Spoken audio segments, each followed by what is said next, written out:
Kuno, kuno ke.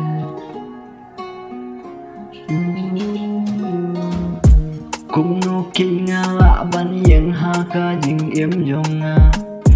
Kuno kinga la ban ya le yak jing e menta.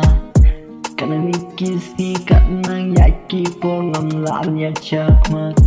Kum tanga la tiết ken ki jing e ki don ringa.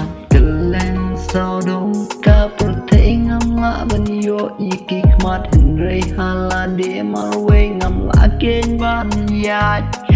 Skill sen e ya la de na mar don ki jing ken kum ba yo ki we.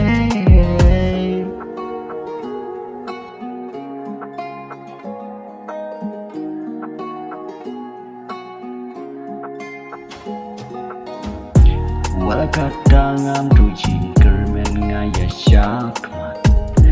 Ubana jrong hi uyo i ukde bro artat.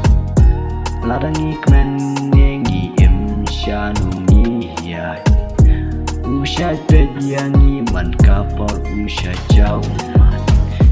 Namar ki ching le jong ni kanang me kis ngi nang kentai. Balai shisha ngim skill tu nengi ya le persha. Ngiklat pen man ya ngi but pen man sha pertai menta.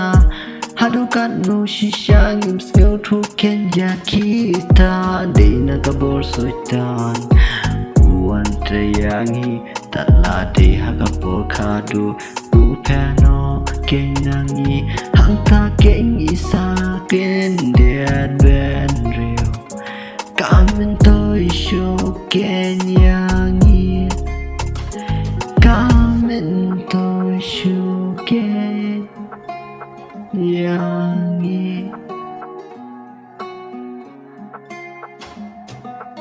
Kelen sao dong ka pertei ngam la yo iki kmadin rea la de marwe ngam la ken ban ya. Skill sen e